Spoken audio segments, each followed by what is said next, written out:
Bonjour tout le monde. Aujourd'hui on fait une petite vidéo pour vous présenter Karak. Et donc du coup, Karak, le concept, c'est un dungeon crawler en fait, pensé par enfant en fait, vraiment jeu familial, où vous allez incarner en fait un héros, donc il y a un côté asymétrique dans les personnages en fait qu'on va incarner. On va chacun en fait, grosso modo, avoir deux pouvoirs qui vont être plutôt des compétences, donc du coup, comme vous le voyez là, un bon gros guerrier, donc lui va être là pour être au corps à corps. Moi là j'ai un petit assassin, donc qui va être un peu plus dans la fourberie. On va avoir un mage qui a des pouvoirs un petit peu magiques et qui va pouvoir traverser les murs.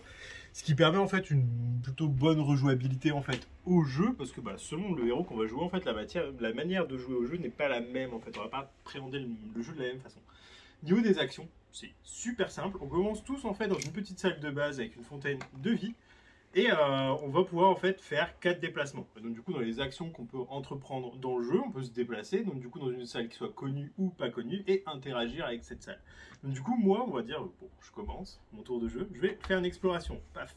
Donc du coup c'est un petit système de pose de tuiles, où on va reconstituer des labyrinthes. Là ici en fait j'ai une salle, donc du coup je vais tirer dans ce petit sac un monstre ou un trésor à affronter. Tac. Et donc du coup je tombe ici sur un petit squelette avec une force de 8. Donc la petite particularité de mon personnage qui est assez sympathique, c'est que je vais remporter systématiquement les égalités. Et là c'est pas bien compliqué, en fait on a 2d6, on va lancer ces 2d6 et selon la valeur. Donc là en l'occurrence 5, je ne le tue pas, donc ça met fin à mon tour, je perds un point de vie et je recule sur une salle en fait occupée. Que j'ai déjà exploré. Et donc du coup par contre si j'avais réussi mon combat, là je retournais tout simplement la pièce, ça me permettait de récupérer une clé. Donc parmi en fait les petites tuiles que vous allez avoir, donc forcément après, hop, on va explorer de plus en plus le donjon. Le but c'est de faire des connexions. À chaque fois, hop, on va à chaque fois révéler des monstres, les tuer ou pas. Et donc du coup ces monstres vont pouvoir nous donner en fait des trésors, des équipements, hop, des parchemins et des clés.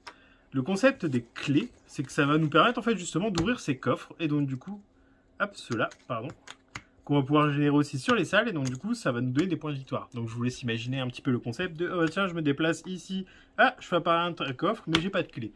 Donc du coup par exemple le personnage ici qui peut inverser la position entre deux joueurs va se faire un malin plaisir s'il a une clé de venir l'utiliser pour le piquer. Le concept du jeu donc du coup c'est de réussir à atteindre 3 points de victoire. Pour pouvoir atteindre ces 3 points de victoire, deux solutions. Soit on arrive à récupérer donc du coup ces coffres, ces fameux coffres en tuant donc du coup les monstres à 12, ça sera très difficile à avoir. Et les coffres en fait classiques, petite clé, le premier qui en a 3 a réussi à gagner. Dans le paquet de tuiles en fait qu'il va y avoir ici, il va y avoir un dragon. Lui c'est pareil, le dragon. La trame en fait c'est qu'il va nous rapporter 2 points de victoire en fait d'un coup. Donc si vous arrivez à le battre, il est très difficile à battre, mais si vous arrivez à le battre, ça vous donne une grande chance de gagner. Forcément au fur et à mesure, donc du coup il y a des monstres plus ou moins difficiles, des fois on va se prendre des tollés, on va perdre des points de vie, on va essayer, moi ma deuxième capacité c'est que je peux éviter un combat si je le souhaite, donc ça peut être plutôt pratique, mais on va surtout essayer de s'équiper.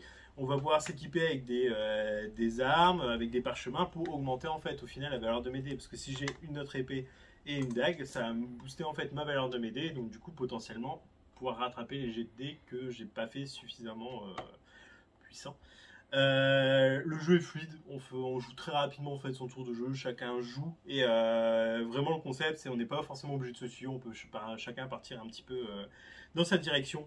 Il y a la momie qui va être très rigolote parce qu'elle va permettre de maudire un joueur et quand on le maudit ça coupe toutes ses capacités, donc du coup ça le rend vraiment en fait dépendant du fait d'aller se soigner en fait à la fontaine pour pouvoir perdre ce jeton.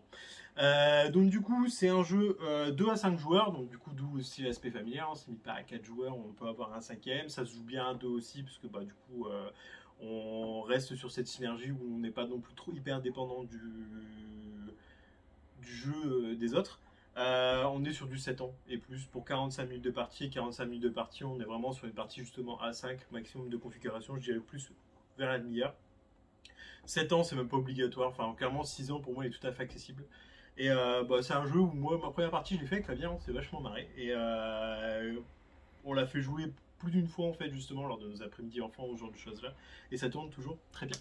Donc, du coup, c'était Karak, un jeu qu'on vous recommande fortement. Bonne journée à vous!